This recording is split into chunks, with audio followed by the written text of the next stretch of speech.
Hi, everybody. Welcome to today's devotional on the Circle Maker. If you don't know me, my name is Joshua Frederick. I'm one of the pastors here at the Vineyard.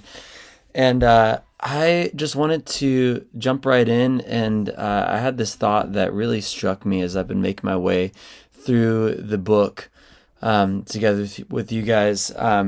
Early on in this book, the author asks this question, are your dreams with God getting bigger or smaller? And he asks this because he says that one really good measuring rod for our spiritual maturity is whether our dreams are getting bigger and smaller. And why? Well, it's because as we press into God and as we really pursue him in prayer and take the risks to pray bold prayers, to pray big prayers that honor him, we end up seeing his faithfulness, and then our imagination for what's even possible with him starts expanding.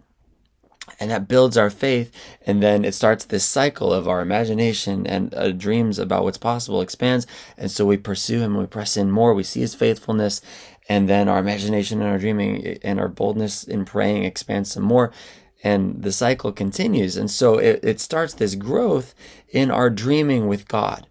So as we're dreaming, our spiritual maturity is increasing. So he's saying that you can measure somebody's spiritual maturity by if their dreams are getting bigger or smaller. And I read that and I was actually part encouraged and inspired and part confronted by it, because I realized that a lot of my faith had become practical. Which is not a bad thing. There's a really good side of faith that's, learning to be transformed to look like Jesus and to be consistent in spending time with him, to be obedient to him, to live the way that he would want you to live. Stuff like that, it's not bad, but it's an incomplete picture and it's not a holistic approach. It's not even a fully healthy approach if it misses out on this side of the relationship with God, categorized by dreaming and pursuing him in prayer and seeing him come through. It's such a big part of the picture. And so I realized that I had actually been letting a lot of my big God dreams die or dwindle away or become kind of like a background focus, and to make way for just sort of the practicals of faith or the practicals of life. And I feel like a lot of us can probably find ourselves in that same spot. But I remembered this quote from a worship leader, role model of mine, Jason Upton.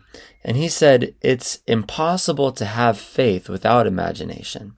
It's impossible to even have authentic faith without imagination, without the dreaming, because it requires imagination to even picture heaven. It's such a grandiose thing. I've had moments where I'm like, wow, this is what I actually believe. It takes imagination to picture the resurrection from the dead, to picture Jesus on the cross. Without the dreaming, without the imagination, it's actually impossible to honor God with our faith.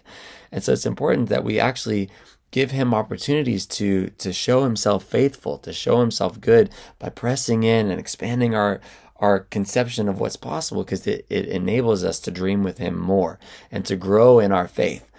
So what I'm doing and what I'd encourage you guys to do as well is I'm going back to the Lord and be like, God, I need more God dreams. I don't know where mine went. I don't have them anymore. So God, would you help me and give me a list of God dreams for my life? I've got things that I can accomplish in my own ability, but you'll know it's a God dream when it's something that you can't accomplish on your own, when it's not something that you can do with your own resources, with your own skill set, with your own effort, that it's like, if this is going to happen, it's going to have to be God.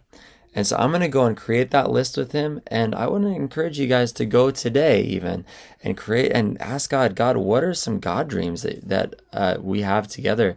And then you can circle those things in prayer, pursue him, see him come through, grow in your imagination of what's possible, and grow in your spiritual maturity. So bless you with that. I encourage you to do that today. I love you guys. I'll see you next time.